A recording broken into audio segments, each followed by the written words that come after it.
నా బిడ్డ పేరు ధరిత్రి సార్. నేను పూర్ణిమ స్కూల్లో ఆయమ్మ పనిచేస్తున్నాను సార్. నేను బస్సుకి పిల్లలకి దించడము తేయడము నేను నా డ్యూటీ సార్. తక్కిన పనులు చేస్తాను సార్. నేను రెండో స్టెప్ బస్సుకి వెళ్ళి వచ్చిన తర్వాత ముందు ఇట్లా జరిగింది సార్. నేను నమ్మలేదు.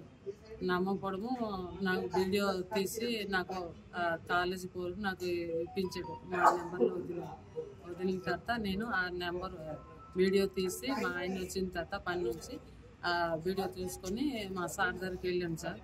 వెళ్ళడము మా సార్ అన్నారు, ఈ చోట పనులకి ఎంత పెద్దగా చేస్తున్నారని మా సార్ అన్నారు సార్. నమ్మలేదు. మరి మాటలతో చెప్తే మా సార్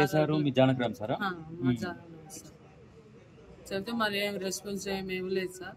మరి పిల్లలు నైట్ మొత్తం పడుకోలేదు, ఏం లేదు. ఒళ్ళు మొత్తం పెయిన్ అవుతుందమ్మా అని ఏడుచుకునే ఉన్నది. నిద్ర ఏం లేదు పాపకి. అది కలిసి నాకు మనసు ఇదైపోయింది. పొద్దున్న మా అన్నాళ్ళ ఇంటికి వెళ్ళాను. ఇలాగ అయింది అని పదండి పోలీస్ స్టేషన్ కానీ చెప్పడం పోలీస్ స్టేషన్కి వెళ్ళాము సార్. వెళ్ళడము అప్పుడు వచ్చారు సార్. ఎప్పుడు జరిగిందమ్మా ఇది? నిన్న సాయంకాలం సార్.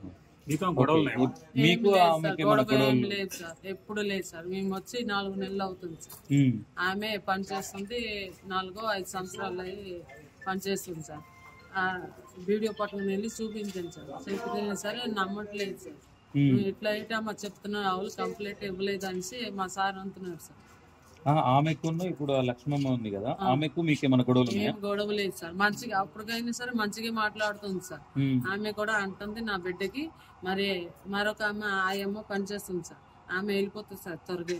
మేము వెళ్ళకుంటే రూమ్ రాకుంటే ఆమె త్వరగా వెళ్ళిపోతుంది. మన నా బిడ్డకి చెప్పిందంట, మరి ఆమె కొట్టిందని చెప్పు, మీ మమ్మీ వస్తే డాడీ వస్తే అనేసి నా బిడ్డకి చెప్పింది సార్. చెప్పడం నా బిడ్డ వచ్చి నాకు ఇట్లా చెప్పింది సార్. అమ్మ నాకు ఆంటీ కొట్టింది, మరి సార్ దగ్గర పట్టుకెళ్ళు చెప్పు సార్ అనేసి నా బిడ్డ అన్నది సార్.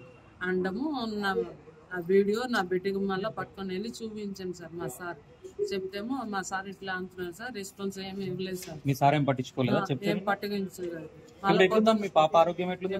బాగాలేదు సార్. కండిషన్ ఏడుస్తుంది సార్.